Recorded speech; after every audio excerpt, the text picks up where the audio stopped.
Avant de commencer, abonnez-vous, cliquez sur la cloche de notification, mettez-nous des pouces et n'oubliez pas de nous joindre. Merci. Bonjour, bonsoir mesdames, messieurs et bienvenue dans cette nouvelle vidéo. L'unique chaîne Asianiafri, chaîne sur laquelle un expert en géographie vous parle de géostratégie et de géopolitique, bref de tout ce qui est géo avec beaucoup d'aisance. J'adresse un salut particulier à mes abonnés et à tous ceux qui vont s'abonner à la suite de cette vidéo en espérant qu'ils ne vont pas sortir bredouille. Donc si vous voulez savoir des choses sur la géographie en général, sur des questions de géopolitique, de géostratégie, de géomatique et de tout ce qui commence par géo, bienvenue, vous êtes à la bonne place et nous sommes l'unique qui faisons cette démonstration de la géographie avec ses différentes déclinaisons. Donc aujourd'hui, nous allons parler, comme d'habitude, de la géopolitique des pays en Afrique noire et dans les autres pays du monde, en lien avec les autres pays du monde. Et de quoi est-ce qu'il est question? Il sera question aujourd'hui des mercenaires français attrapés sur le continent. De plus en plus, on attrape des mercenaires français sur le continent, dans les pays francophones, et nous disons bravo aux Africains qui se réveillent. Parce qu'apparemment, on les attrapait et ils disparaissaient aussi dès qu'on les a aperçus. Et je vous donne rendez-vous dans un instant.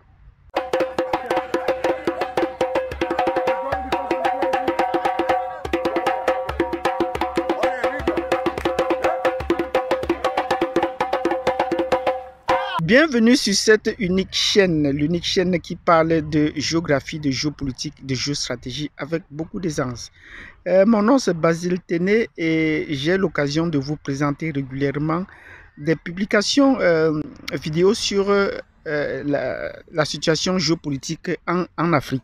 Et pour la petite histoire, je vous rappelle que on en a attrapé 7 dans les rangs de Boko Haram et puis un coup de fidélisé les a fait disparaître. On n'en a plus parlé. On en a tout récemment, l'armée burkinabé a attrapé, a tué des mercenaires dans les rangs des djihadistes. On n'en a plus parlé. Voilà comment est-ce qu'ils disparaissent.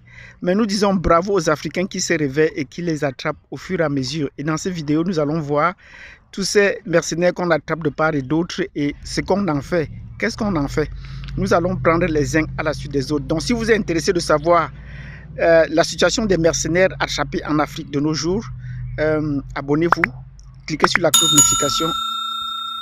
L'histoire récente de la géopolitique en Afrique montre que les Africains sont en train de se réveiller et prennent beaucoup de dispositions maintenant pour se protéger d'eux-mêmes et pour se protéger contre les autres. Et dans bien de pays francophones, les peuples se réveillent. Parce qu'il faut saluer les peuples qui se réveillent. Quels sont les peuples qui se réveillent? Le premier peuple qui s'est réveillé, c'est le peuple centrafricain. Et le peuple centrafricain s'est réveillé grâce à un homme, au professeur Touadéra, à qui nous disons bravo. Bravo au professeur Touadéra qui s'est réveillé et qui s'éveille et qui a éveillé son peuple et toute l'Afrique. Les gens n'ont pas encore pu lui trouver des qualifications, mais nous disons que le professeur Touadéra est le Fidel Castro de l'Afrique. C'est le Fidel Castro. Fidel Castro, pourquoi? Parce que c'est le président qui a pu faire venir dans la cour, dans le précaré de la France, l'ours chinois, l'ours russe. Oui, il a réussi à faire entrer l'ours russe dans le précaré. Et il faut saluer son initiative.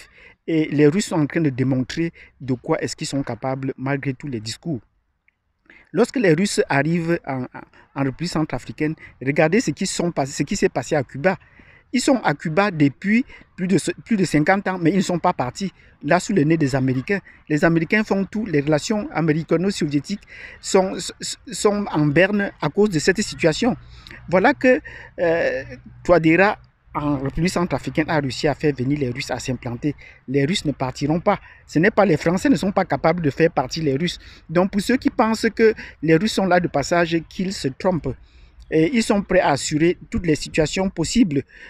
Vous voyez toutes les sanctions que Macron a fait pleuvoir sur la République centrafricaine.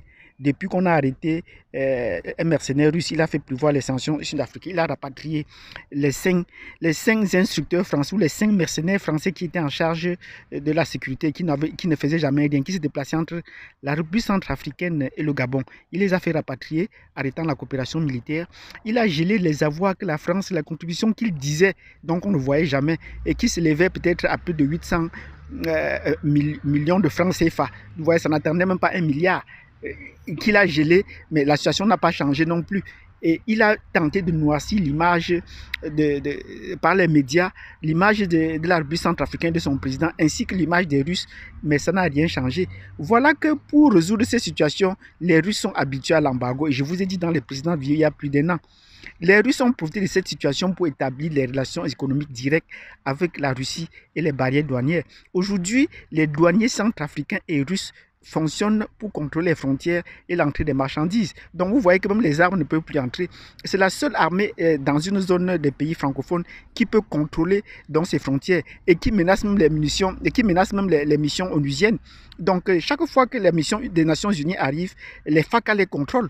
Avec l'appui des Russes, les FACA les contrôlent parce qu'ils ne peuvent plus faire entrer n'importe quoi en République centrafricaine et ils ne peuvent plus non plus faire sortir n'importe quoi. Et pour une petite histoire, un camion une camionnette des Nations Unies s'est renversée en République démocratique du Congo. Et qu'est-ce qui s'est passé? À l'intérieur, c'était des minerais qu'ils étaient en train de faire sortir comme ça à cause de la surcharge. Le camion s'est renversé. Donc vous voyez, ce genre de situation ne peut plus se reproduire en République centrafricaine. La République centrafricaine se porte mieux. En l'absence des Français, la République centrafricaine se porte mieux. Et nous saluons la République centrafricaine. Nous disons bravo au président Touadéra pour cela. Bravo parce que la République centrafricaine doit être le premier pays où un Français doit être jugé sur le sol centrafricain. Oui, après l'arrestation du mercenaire français, comme nous disions tantôt, sur le sol de la République centrafricaine, il a été inculpé par le procureur général, malgré toutes les pressions, et il sera jugé en République centrafricaine. Nous savons, et avec l'appui des Russes, même si les Centrafricains peuvent être naïfs, nous savons même qu'avec l'appui des Russes, on va faire tout pour le protéger et le juger et extraire tous les éléments dont on en a besoin. Les Russes le savent. Pour petite anecdote, je vous raconte pour la République centrafricaine. Lorsque la représentante des Nations Unies est revenue en République centrafricaine pour essayer d'évaluer et aller sur le terrain, même si ce n'était pas son rôle, pour évaluer la situation à la frontière du Tchad et de la République centrafricaine, mais les Russes ont pris toutes les dispositions, utilisant des drones pour que rien ne lui arrive, parce qu'un moindre incident sur le terrain, sur leur pays onusien, on aurait accusé des FACA. On aurait dit ceci, cela, qui font des exactions, et ainsi de suite. Les Russes ont pris toutes les mesures pour la protéger à l'aller comme au retour. Elle était surveillée de près à l'aller comme au retour. C'est ça qu'il faut faire. Donc, même ces prisonniers, ces mercenaires français dont on a attrapé, on va réussir à le juger. Les Russes savent comment procéder, ils savent comment protéger les frontières. Après la République centrafricaine, à qui nous disons bravo, et nous attendons que le jugement se fasse le plus tôt possible, après avoir extrait toutes les informations dont on a besoin, il y a eu le cas du Mali.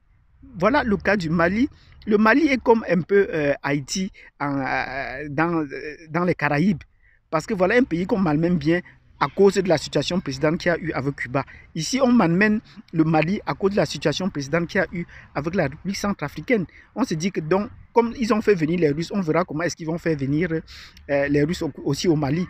Et c'est pour cela que nous allons faire une autre vidéo pour démontrer que Macron a créé un pays dans un pays, de façon qu'il peut quitter Paris et atterrir directement à Gao. Et le président Ibeka va quitter Bamako pour aller le chercher dans son pays. Parce que là, il a créé un pays dans un pays. Et nous disons pour les élections, également, nous avons cessé de le rappeler, on ne fera pas d'élection. Et nous souhaitons que le peuple malien soit conscient. On ne fera pas d'élection au Mali tant que l'armée malienne n'entre pas à Kidal. Et la carte est là bien vous présenter. Il faudrait bien que l'armée malienne contrôle Bamako et toutes les grandes villes du nord ainsi que Kidal. Il faudrait qu'on lance les élections à partir de Kidal. Que tous les partis politiques se réunissent et lancent la campagne électorale à partir de Kidal. Sans ça, toutes ces élections qu'on va organiser seront des élections vouées à l'échec. Donc, on pourra organiser les élections dans 3 ans, dans 4 ans, mais pourvu que Kidal soit, que le pouvoir malien soit en plein contrôle de la situation. Malheureusement, ces derniers temps, on a arrêté un autre mercenaire français, entre guillemets, qui est un Malien d'origine, mais nous avons dit d'entrée de jeu, il ne faut pas chercher. C'était un Français, il a été coopté par les Français. Mais le temps de recueillir les informations sur lui, c'était un enseignant. C'est sûr que dans les séances des rencontres avec le CCF, avec le Centre culturel français, avec l'Alliance française, on a pu nouer des contacts avec lui. Et dès les premières heures, on a voulu fouiller les pistes, nous dire que non, c'était un acte isolé. On a voulu nous dire que non, il était drogué. Voilà comment la presse française tente de dissimuler les informations. Et elle est allée plus loin. Actuellement, l'identité, a mis l'identité de ce mercenaire français, de cet enseignant. On déclare qu'il est mort. Voilà qu'il est mort. Les Français l'ont tué parce qu'ils ne veulent pas faire couler, ils ne veulent pas qu'on ait plus d'informations. Ça, c'est ainsi pour brouiller les pistes. Donc, il faudrait désormais que quand vous arrêtez, que nous cessons d'être naïfs. Quand on arrête un mercenaire français, qu'on prenne bien soin de lui pour extraire toutes les informations. Bon, malgré les assurances des autorités de Bamako disent qu'on va continuer les enquêtes et que ce n'était pas un acte isolé. Voilà, déjà, ce n'était pas un acte isolé. Donc, on va continuer les enquêtes, mais à sa mort, il y a beaucoup de choses qui vont changer. Les Français ne vont pas se laisser extraire des éléments comme ça. Un autre élément donc il faudrait prendre en considération, c'est que le chef de la force Barkhane, 2 jours après, est parti. C'est comme ça que se font des coups d'État généralement en Afrique. Chaque fois qu'il y a un coup d'État en Afrique, qu'il soit heureux ou malheureux, vous allez toujours voir un diplomate occidental quitter la région. C'était pour le cas de Kabila. Le même soir, la représentante, l'ambassadrice des États-Unis a quitté Kinshasa. Elle est partie parce que la mission était accomplie. Cette fois-ci, ça devait être pareil.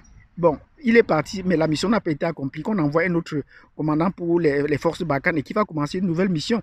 Et voilà qui s'est assuré que pour ses arrières, il fallait en finir avec ce mercenaire qui n'a pas assuré sa mission et en terminer.